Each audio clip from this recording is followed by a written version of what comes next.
Pane bože.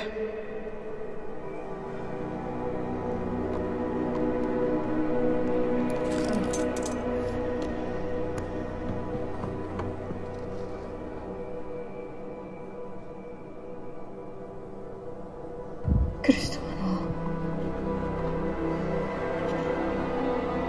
Co je tohleto za místo?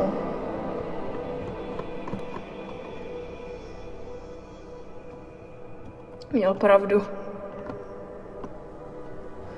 Odhal to přesně a nikdo to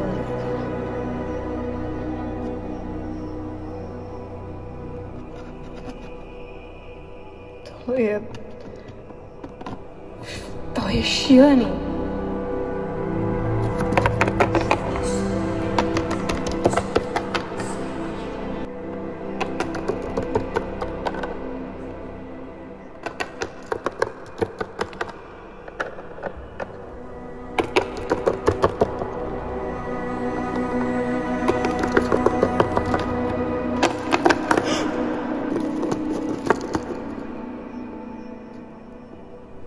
Co? To není možné, ne, to není. Ale věř, že ano, Petrem. Tušila bych, že tak cvičená agentka jako ty by na to přišla hned ze začátku. Ale ono nic. Cože? Věděla jsem, že jsi FBI agentka. Vyhlídla jsem si tě. Sledovala jsem tě týdny a pak jsem se rozhodla konečně rozjet můj plán do akce. Ale teď se to pokazila. A to není dobré.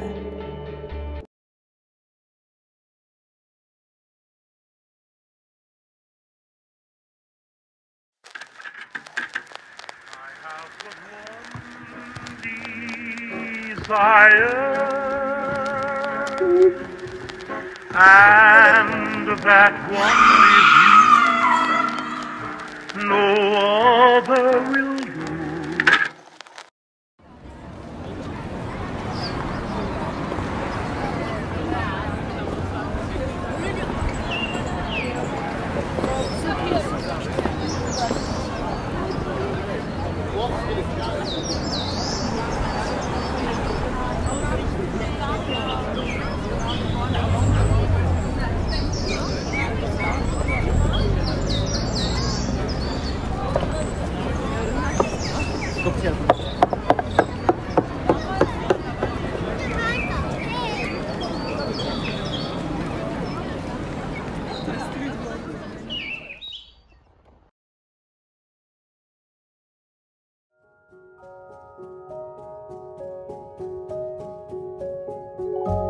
Já ti říkám, že palačinky se dělají tak, že musíš prvně dát mouku, pak vajíčko a až pak mlíko, ne naopak.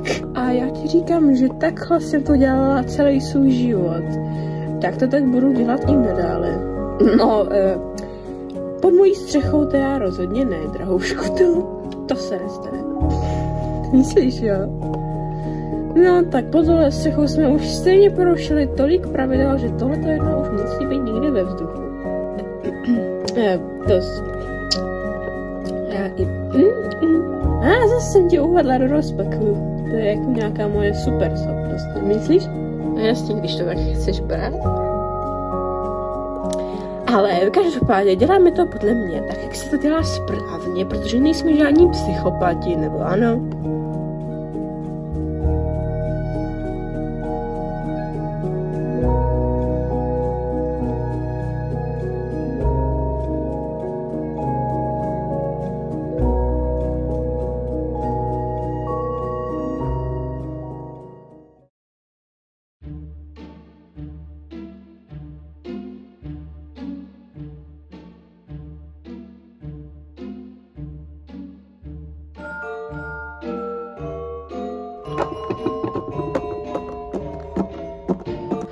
Mohl byste mi tedy laskavě zopakovat, co jste právě řekl? Říkal jsem, že nevím, kde je. A já už se bála, že jsem se přeslechla. Podívejte se, Benny.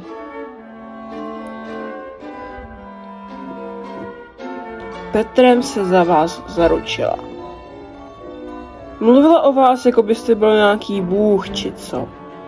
Jenže já vám nevěřím. A nejenom z důvodu, že vás před 5 lety vyhodili z jistého oddělení FBI, které se činí svou excelentní prací. Ale taky proto, že máte pohled člověka, který něco skrývá. Pohled grázla. Takže koukejte, zapojit ten svůj geniální mozek, jako vás Petrem vždycky mluví, a najděte ji. Je vám to jasné? Je mi to jasné, madam.